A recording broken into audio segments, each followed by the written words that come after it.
mengingatkan kepada para sahabat agar tidak melaksanakan sembahyang asal melainkan di perkampungan Bani Quraidah. Dan yusalliyanna ahadu bikum illa fi Bani Quraidah. Hadisnya sama, tapi tidak sama dalam memahami. Jangan ada yang sembahyang, maksudnya sembahyang asar, kecuali di perkampungan Bani Quraidah. Oke, kumpulkan semuanya kawan-kawan dari Seremban. Yang Senawang, Seremban 1, Seremban 2, kita akan bergerak daripada Seremban, daripada Tul Pidi, dan jangan ada yang sembahyang maghrib kecuali di surau Nilai. Apa namanya? Kecuali di surau Al-Islah. Ya, kalau saya syairi, kawan-kawan yang mudah madid ke kawasan sini tak masalah. Tak lama mana sampai kemari. Dan yang tak tahu jalan tadi itu kona kanan, kona kiri, kona kanan, kona kiri di mana? Rasa-rasa kita tak pernah lewat di sini. Inna lillahi wa inna ilaihi raji'un. Allahu akbar, Allahu akbar. Kita masih tengah jalan. Stop, kita masih tengah jalan. Dan jadi walam yulad walam yakul lahu kufuwan ahad. Kita masih tengah jalan. Assalamualaikum warahmatullahi. Kita masih juga tengah jalan. Kira-kira dalam hitungan menit saja lagi adzan isya akan berkumandang. Apakah kita paksakan juga harus sembahyang maghrib di sini, atau dengan kita berhenti tengah jalan?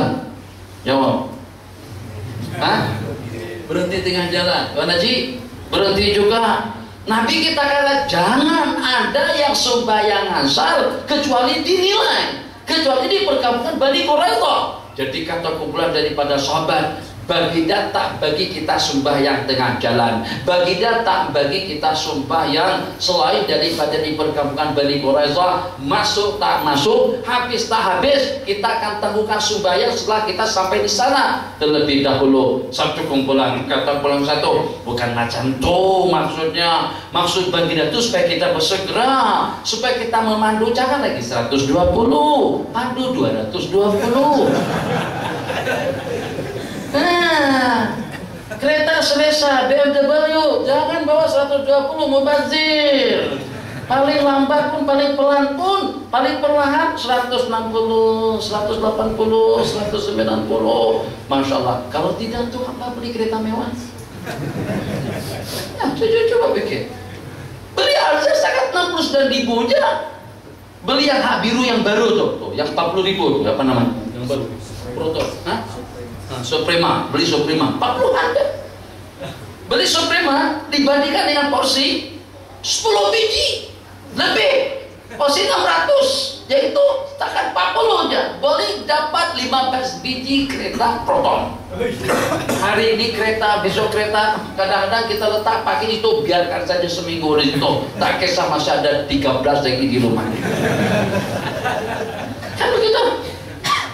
Ya, ini istihad saya punya istihad sendiri. Jadi kalau kita beli kereta mewah, terus jamnya sudah sama, tolnya sama, jalannya sama, paling tidak sampainya harus tidak sama.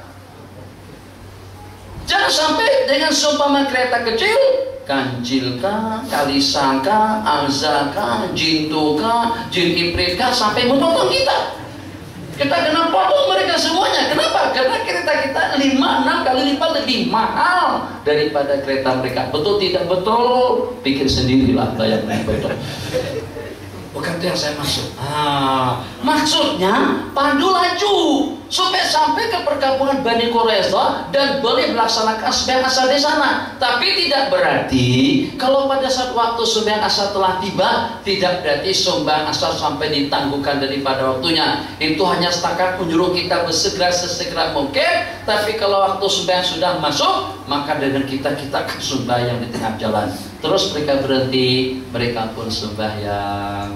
Yang sembah di yang satu kumpulan, yang tak sembahyang setelah sampai juga satu kumpulan. Berita itu masuk dalam Facebook baginda Rasulullah SAW. Ternyata dengan baginda Nabi akur dan juga setuju dengan sikap daripada keduanya. Allahu Akbar, Allahu Akbar, Allahu Akbar, Allahu Akbar. Setelah selesai sembahyang di rumah, ternyata 2 orang sahabat Nabi kita tadi itu pergi ke masjid. Pada itu sampai ke masjid, ternyata dengan mereka baru saja sembahyang. Daripada 2 orang yang sembahyang tadi itu, daripada jemaah yang sembahyang tadi itu, antara 2 yang sudah sembahyang, salah satunya ikut, yang salah satunya tidak ikut. Begitu beritanya sampai kepada baginda, Nabi kita sanjung kedua-duanya. Nabi kita kata, memadai dengan sembahyangmu tadi itu, sementara dengan yang kedua, lakal ajru marratan, kamu mendapatkan pahala 2 kali ganda. Bid'ah, dolalah, masuk neraka. Kenapa? Tak pernah Nabi kita cakap-cakap. Nah, itu yang kita tidak sependapat. Beda pendapat silakan.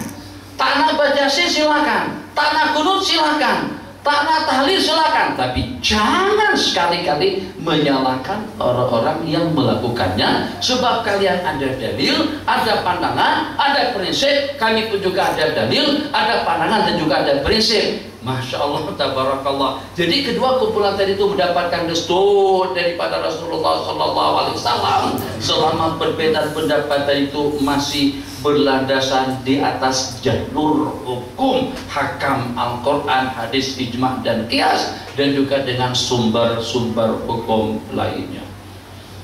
Terakhir peperangan. 70 yang ditawan, 70 yang meninggal. Ini peristiwa Badar yang pertama. Perang Badar 17 bulan Ramadan tahun kedua Hijriah. Jadi alhamdulillah yang 313 orang tadi itu dapat menumbangkan kekuatan yang terdiri tidak kurang daripada 1000 orang prajurit dengan senjata lengkapnya, yang diantaranya Abu Jahal, Umayyah, siapa tokoh-tokoh Quraisy. Nanti kita kumpulkan para sahabat. Nih kita nak buat lagu mana nih dengan tawanan yang 70 orang ini? Ini dia berbeda pendapat. Kita nak buat lagu mana dengan kumpulan yang 70 orang ini? Silakan Mar, kata Senomar, pancung lehernya semuanya, pancung leher mereka semuanya. Sebab mereka yang mengusir kita, mereka yang rampas harta kita, mereka yang mencerkat dan yang mencaci maki agama kita. Saya sarankan pancung leher mereka semuanya. Mungkin mereka yang 70 tadi itu begitu mendengar saran daripada Senomar sudah menggigil ketakutan. Innalillahi wa inna ilaihi raji'un. Jadi pada satu Nabi kita asyiru ilayya ya kok. Coba bagi pandangan. Silakan Sayyidina Abu Bakar, kata Sayyidina Abu Bakar, nih mereka ini daripada keluarga kita juga, kabilah kita juga, sebagainya sanak saudara kita. Saya bercadang yang berkemampuan suruh menebus dirinya masing-masing, yang tidak mampu mengajarkan baca tulis untuk putra putri kita. Itu saran yang kedua daripada Sayyidina Abu Bakar As-Siddiq radhiyallahu ta'ala anhu. Nabi kita sanjung kedua pendapat tadi itu, dan Nabi kita sokong, dan Nabi kita perumpamakan pendapat daripada dua orang sahabat dengan doa dan sikap daripada dua orang Nabi. Nabiullah Nuh berdoa agar tidak ada satu orang manusia pun yang tersisa di permukaan bumi. Itu permintaan daripada beliau. Sementara Nabiullah Isa alaihissalam juga mendapatkan cobaan dan ujian yang sama. Umat tidak patuh dan taat, tapi dengan doa daripada beliau, in tu'adzibuhum fa innahum ibaduk wa in taghfir lahum fa innaka antal azizul ghafurur rahim. Jadi nanti kita bersabda, masaluka ya Umar, perumpamaan kamu itu seperti Nabiullah Nuh. Rabbil tadza adal qaumil kafirina dayyara. Habiskan, ulun habis, pancunglah mereka semuanya, musnahkan dan matikan mereka semuanya. Perumpamaan kamu ya Abu Bakar seperti Nabiullah Isa alaihissalam. Masya Allah, tabarakallah. Jadi bagaimana dengan cadangan tadi itu? Sayyidina Umar mencadangkan dipancung leher semuanya, sementara dengan Sayyidina Abu Bakar mengatakan dengan saran yang beliau sebutkan, sama sekali Nabi kita tidak memberi dua cadangan yang dicadangkan, sebab kedua-dua itu ada benarnya. Saya menyimpang daripada tajuk, tapi ada hubungannya dengan ketegasan para sahabat dalam melaksanakan hukum hakim. Ada case mempermasalahkan satu kejadian. Pertanyaan sudah menyusul. Malam ini ada makanan enggak? Mesti kisah ketika mengadakan musyawarah pada program Syenorodin Sabtu malam Ahad. Apakah kita adakan makanan? Kalau makanan, makan apa? Ada? Apakah kira-kira setakat bihun dengan mihon sahaja, ataupun juga nasi dagang, nasi kerapu, atau seperti malam tadi itu nasi nasa masak goreng kampung, goreng kampung. Saya dia yang tanah.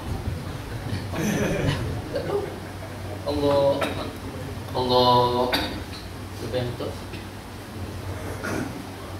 Allah, oke. Nah, ya takut ya. Oke, silakan Tuan Haji. Kata Tuan Haji, eloknya karena malam kita makan nasi goreng kampung ya. Saya pengurus majelis untuk musyawarah pada malam hari. Kata sebagian goreng kampung, siapa yang menggorengnya? Lagipun kita nak dengar pengajian, eloknya kita buat bihon dengan mihon saja. Kata sebagian, roti canai cukup, bihon mahal, nasi kampung pun juga mahal, roti canai, alhamdulillah, paling habis pun dalam 1000 Rp.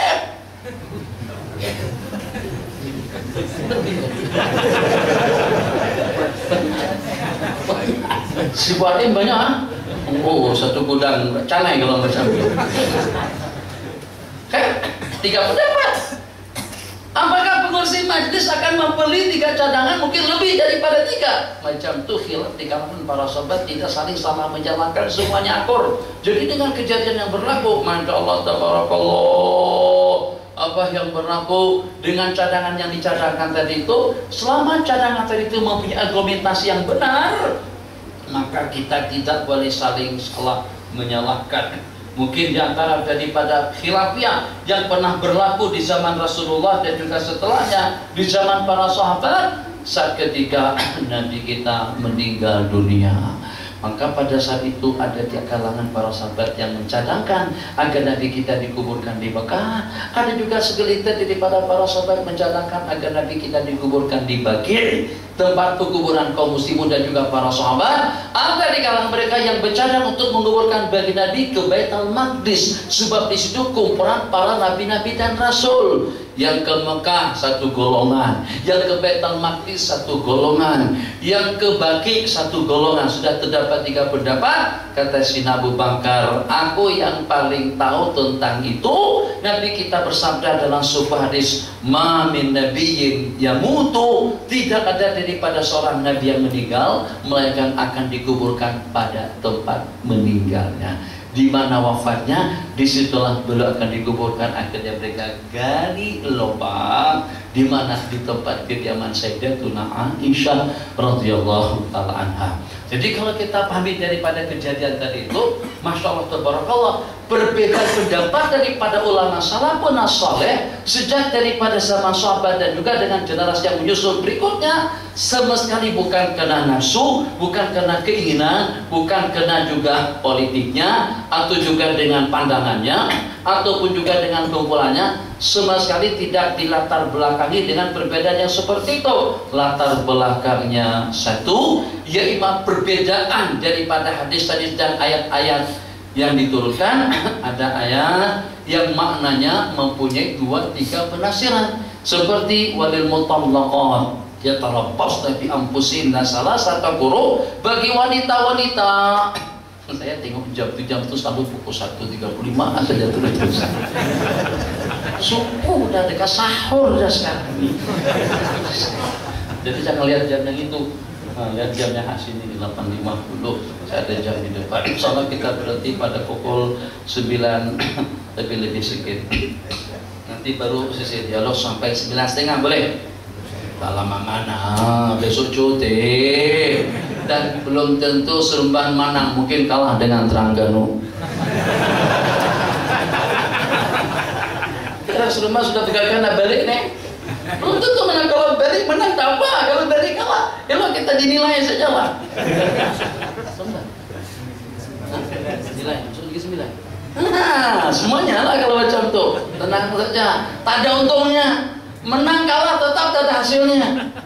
Maka kalau Seremban menang, oh semangat ibadah, salat tahajud, zikir, tasbih, puasa, tak ada.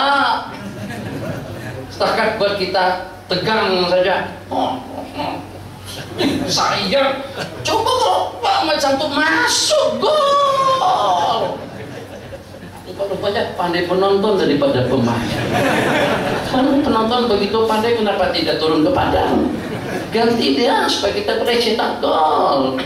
Menang tak ada untungnya, kalah pun juga tidak ada ruginya. Jadi nanti kita SMS teman-teman kita yang nonton di stadium sana tuh, stadium tuh posisinya aneh, pelik bin ajaib. Ada kolam renang, ada kubur, ada masjid, ada stadium. Jadi saya pernah ceramah di masjid itu, ceramahnya kolam renang, stadium, masjid, dan kubur. Jadi seolah-olahnya kata kubur terserah awak lah. Nak pergi ke masjid kah, nak pergi nonton bola sepak kah, nak pergi stadium kah, nak pergi ke masjid kah, tetap saja akhirnya ke dalam kubur. Jadi kata kalau nak mandi terlebih dahulu.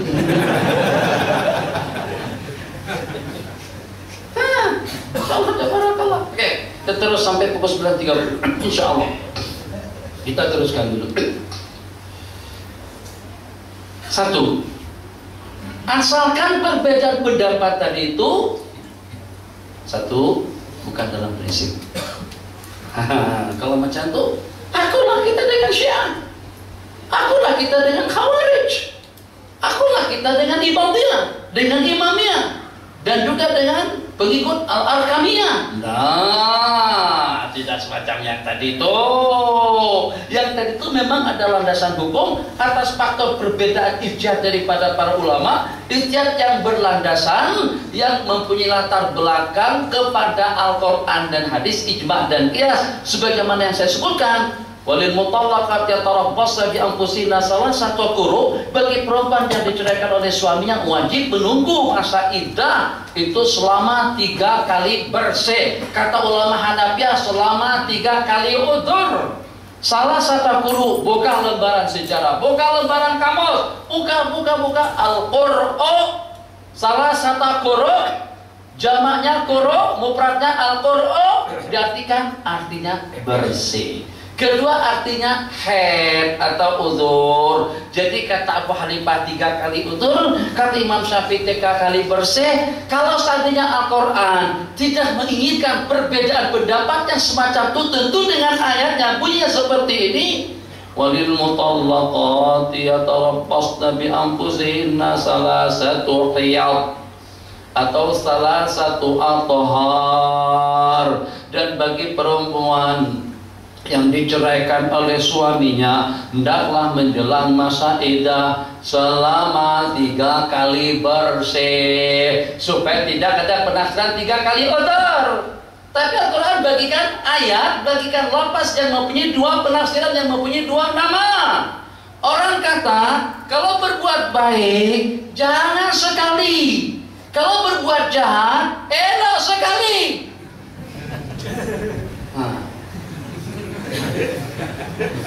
Kata papa, elok buat jahat, elok sekali. Saya kata, kalau berbuat jahat elok sekali. Apa kejahatan? Mencuri, merompak, melakukan perkara-perkara luca, melakukan perkara-perkara haram. Sebab kata Syekh, elok sekali. Tapi kalau ke masjid, cukup sekali. Kalau berbuat kebaikan, jangan sekali, tak payah buat. Kenapa? Karena bid'ah, kena haram. Itu pahaman daripada budak, daripada darjah 5, 6 yang masih di tasgi atau juga yang masih sekolah rendah, sedikit lebih dewasa. Ya, kalau berbuat kebaikan jangan sekali, maksudnya buat berkali-kali, banyak sebanyak-banyaknya, buat sebanyak-banyaknya. Tapi kalau berbuat kejahatan elok sekali, jangan buat 2 kali, sekali cukup. Oh, macam tuh, iyalah, itu maksudnya. Kan ayatnya sama, tapi boleh ditafsirkan dengan 2 penafsiran. 1, kalau berkenaan dengan prinsip, tidak ada istilah 2, 3, 4.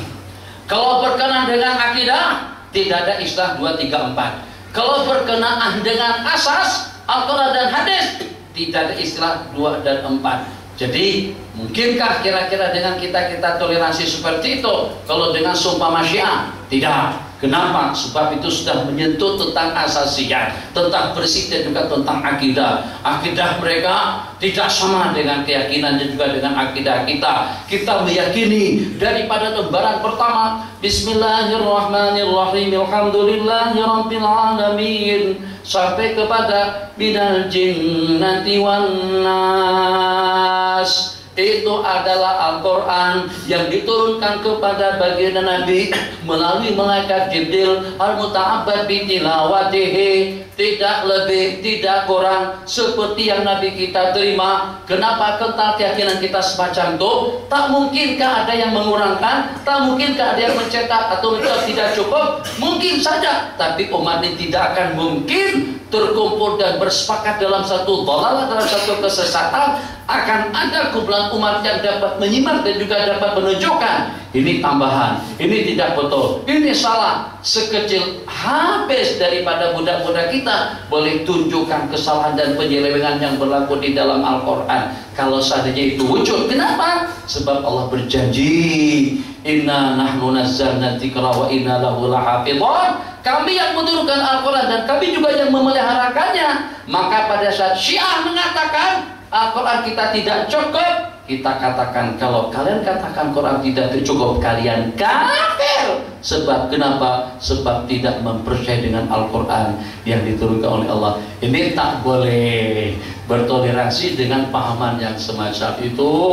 Hormat, ta'zim, ijlal, ikram kepada para sahabat Nabi. Siapa yang berteman dengan baginda Nabi pada Nabi kita di Mekah? Coba tolong Rafsanjani, coba tolong dengan Syiah, coba tolong dengan mereka-mereka yang membenci para sahabat atau juga yang mengatakan baginda ini lebih afdal. Siapa orang yang pertama yang masuk Islam di kalangan yang sudah dewasa? Sayyidina Abi Bakr As-Siddiq radhiyallahu ta'ala anhu. Siapa orang yang menghabiskan harta habis-habisan demi untuk agama? Sayyidina Abi Bakr As-Siddiq radhiyallahu ta'ala anhu. Siapa yang senantiasa bersama Rasul kemana Nabi kita pergi? Sayyidina Abu Bakar dengan Sayyidina Umar. Dan siapa juga yang menemani beliau di dalam gua Hira? Jangan bersimbang, abang dekat kipas, simbang keluar, simbang keluar.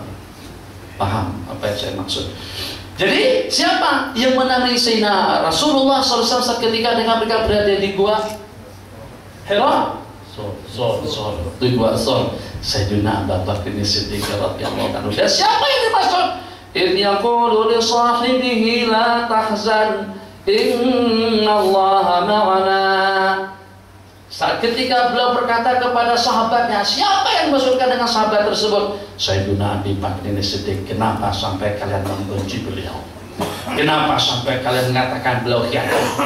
Kenapa kalian sampai mengatakan kematian baginda Nabi itu atas kesekongkolan daripada Sayyidina Abu Bakar dan Sayyidina Umar yang memerintahkan kepada kedua putri mereka, Sayyidatuna Aisyah dengan Sayyidatuna Hafsah, untuk meracuni baginda Nabi sampai Nabi kita wafat. Ini kumpulan yang kalian kafirkan, kalian katakan fasik, kalian katakan khianat, kalian katakan manusia yang tidak bijak atau juga yang menipu kepada baginda Rasulullah SAW. Kumpulan tersebut pada saat Allah turunkan ayat yang diantaranya ayat yang berbunyi kuntum, sesungguhnya kalian. Dengar, pahami bahasa saya. Assalamualaikum warahmatullahi wabarakatuh. Bapak-bapak, ibu-ibu, tuan-tuan, puan-puan, para jamaah muslimin muslimat yang hadir bersama kita pada malam hari ini. Agak-agak pada saat saya sebut tuan-tuan, puan-puan, muslimin muslimat, itu siapa yang saya maksud? Apakah itu yang sedang kumpul di Stadion Senawang? Enggak. Bukit Jalil? Enggak. Indonesia? Tidak. Kalau saya sebut puan-puan, tuan-puan pada malam hari ini, justru yang hadir inilah yang saya maksud. Oke, sepakat bertentu? Atau itu tujuannya untuk generasi akan datang? Itu bukan kami, yang saya maksud itu bukan kami. Itu maksudnya nanti anak-anak kami akan lahir. Enggak. Assalamualaikum kepada siapa ditujukan? Tentu kepada yang hadir nih lah. Oke, kalau sepakat Pak Janto dengan firman yang berbunyi kuntum, sesungguhnya kalian, bukan satu, sesungguhnya kata Al-Quran kalian. Siapa yang maksudkan dengan kalian pada arti itu? Ada tak Khomeini? Ada tak Rasanjani? Ada tak Syairah? Ada tak Syah UTM? Ada tak Syiah Jitra? Ada tak Syiah yang ada di Padang? Ada 8 ribuan katanya di Padang. Ada 1.300-an katanya di UTM. Di antaranya dari Padiran. Banyak sudah berkembang pesat di Malaysia. Banyak di kalangan pensyarahnya. Allahu Akbar. Kuntum, sesungguhnya kalian. Siapa yang dimaksud? Yang dimaksudkan dengan kata-kata tuntum itu adalah para sahabat Nabi yang bersama beliau pada saat itu.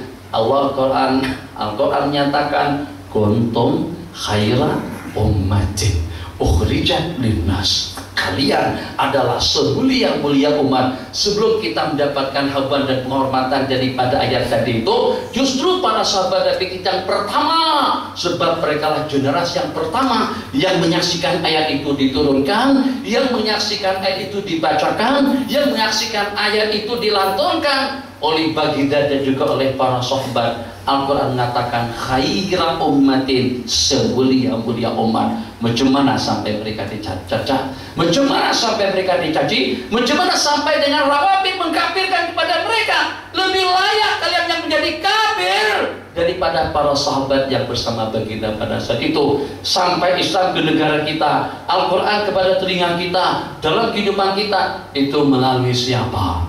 Takkan melalui orang-orang yang khianat, takkan melalui manusia-manusia yang fasik, takkan melalui manusia-manusia yang murtad. Logik pun akan menolak, apalagi kalau kita berargumentasi dengan dalil as-sabiqunal awwaluna minal muhajirin wal ansar. Al-Quran sebut muhajirin dengan ansar. Kalau Al-Quran punya was-sabiqunal awwaluna minasyi'ah wa rawafid al-jitra'i wal pandangin. Kalau ada begitu oke lah. Tapi Quran punya tidak semacam itu.